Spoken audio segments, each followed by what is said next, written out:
आज हम सीखेंगे कि टी टेस्ट का इस्तेमाल क्यों किया जाता है और स्टैटिस्टिकल एनालिसिस या बायोस्टैटिस्टिक्स में टी टेस्ट की अहमियत बुनियादी तौर पे क्या है। Question, what is t test? T test के बारे में कुछ मालूमात हमें हासिल करनी है, जैसे कि टी टेस्ट क्या होता है, टी टेस्ट में हम सैंपल साइज कितना रखते हैं, टी टेस्ट की कौन कौन सी टाइप्स हैं जो कि मोस्ट फ्रिक्वेंटली हम यूज़ करते हैं डेटा एनालिसिस के लिए, टी टेस्ट को कैसे कैलकुलेट किया जा सकता है। बहरहाल हमारे पास सॉफ्टवेयर्स हैं, कौन कौन से सॉफ्टवेयर्स हैं जिनका हम यूज़ कर सकते हैं, और सबसे इम्पोर्टेंट टी टेस्ट की रिजल्ट की इंटरप्रिटेशन कैसे की जा सकती है। First, t test. T test बुनियादी तौर पे हाइपोथेटिकल टेस्टिंग की एक टाइप है जिसमें हम दो वेरिएबल्स का कंपैरिजन करते हैं। मोस्टली ये जो वेरिएबल्स होते हैं ये दो ग्रुप से बिलोंग कर सकते हैं या एक ग्रुप में भी हो सकते हैं, और इन वेरिएबल्स के दरमियान हमने कंपैरिजन करना होता है वैल्यूज़ का कि दोनों ग्रुप्स की जो वेरिएबल्स की वैल्यूज़ हैं एक जैसी हैं या डिफरेंट। इसको बेहतर समझने के लिए हमें टी टेस्ट की जो टाइप्स हैं उनको समझना है, लेकिन उससे पहले हाइपोथेसिस की बुनियादी टाइप्स कौन कौन सी होती हैं।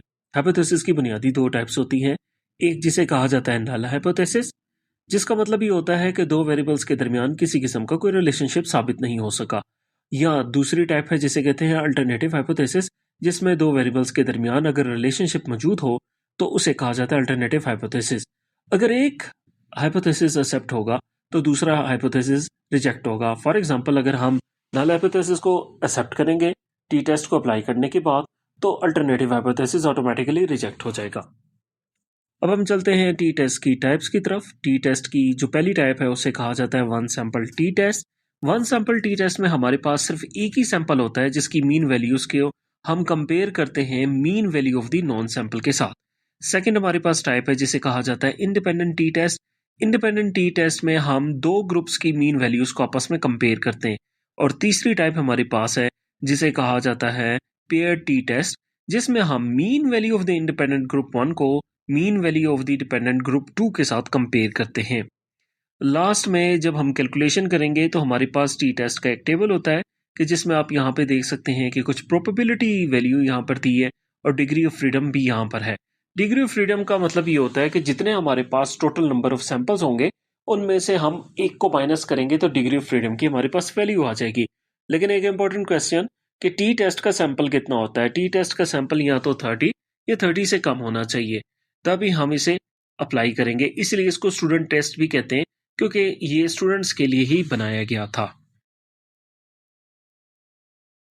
हम ये सीखते हैं कि सॉफ्टवेयर को कैसे इस्तेमाल किया जाता है। सॉफ्टवेयर के इस्तेमाल के लिए सबसे पहले हम एक्सेल की तरफ जाएंगे। एक्सेल में एक माइक्रोसॉफ्ट एक्सेल टूल किट का ऑप्शन मौजूद होता है।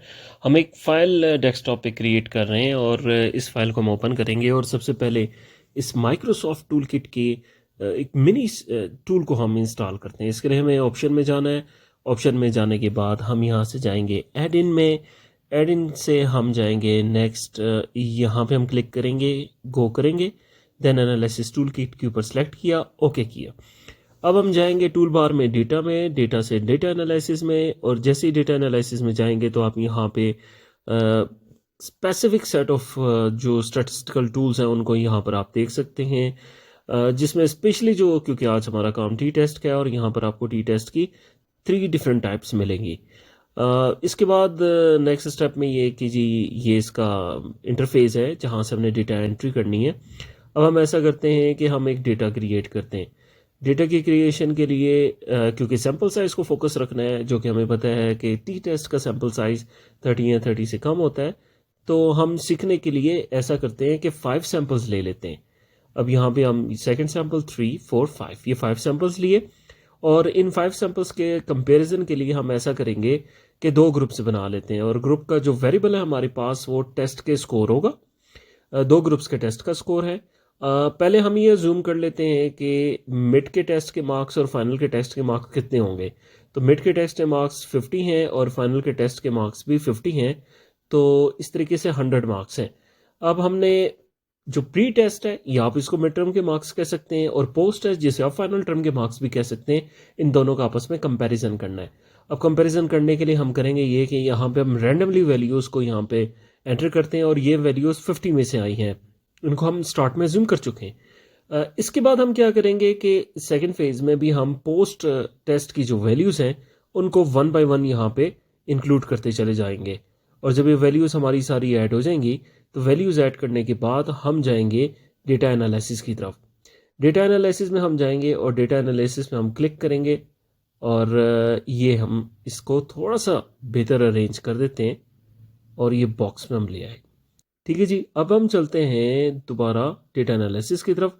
डेटा एनालिसिस के लिए हमें ऑप्शन यूज़ करना होगा डेटा, देन डेटा एनालिसिस, और यहाँ से हम जाएंगे टी टेस्ट अनइक्वल वेरिएंस, क्योंकि दोनों ग्रुप्स में जो वैल्यूज़ का डिफरेंस हमें क्योंकि वाज़ेह तौर पे नज़र आ रहा है। यहाँ से हमने सेकेंड ग्रुप की भी वैल्यूज़ को ऐड किया। लेबल हम इसलिए करेंगे क्योंकि प्री टेस्ट और पोस्ट टेस्ट भी हमने सेलेक्ट किए। देन हमें एक आउटपुट रेंज देनी है जहाँ पे हम अपने रिजल्ट को हासिल कर सकते हैं।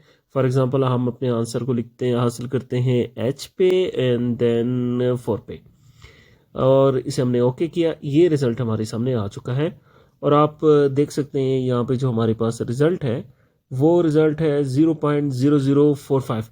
2 डेसिमल तक ही हमें आंसर की ज़रूरत होती है, हमें इससे ज़्यादा की ज़रूरत नहीं है। तो हम चाहें तो इस डेसिमल को 2 पॉइंट डेसिमल के अंदर भी कन्वर्ट कर सकते हैं।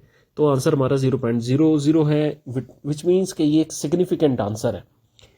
अब अगर हमारा आंसर सिग्निफिकेंट है तो हमें इसके बारे में कुछ और इन्फॉर्मेशन भी मिल सकती हैं। एक्चुअली अभी हम टी टेस्ट की इंटरप्रिटेशन की तरफ जा रहे हैं, रिजल्ट की इंटरप्रिटेशन की। तो यहाँ पे जो हमारा रिजल्ट ड्रॉ होगा वो ये है कि अल्टरनेटिव हाइपोथेसिस को हम एक्सेप्ट करेंगे और नल हाइपोथेसिस को हम रिजेक्ट करेंगे। और क्योंकि आंसर हमारा सिग्निफिकेंट आया है इसलिए ये हमारे पास एक सिंप्लीफाई आंसर आ जाएगा। अच्छा, अब जब ये आंसर हमारे पास आया तो हमारे पास एक अल्टरनेटिव सोर्स है और उस सॉफ्टवेयर जिसका नाम पास्ट है, इसका लिंक आपको मेरी बायो में मिल जाएगा।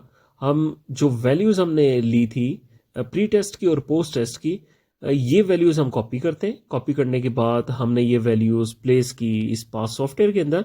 देन हमने क्या करना है कि हमने इन तमाम वैल्यूज़ को सिलेक्ट करना है। सिलेक्ट करने के बाद आप ऑप्शंस में जाएं। ऑप्शंस में हमारे पास टी टेस्ट की आएगा कि 2 सैंपल टी टेस्ट, और यहाँ से हमने सेलेक्ट की है पेयर टेस्ट।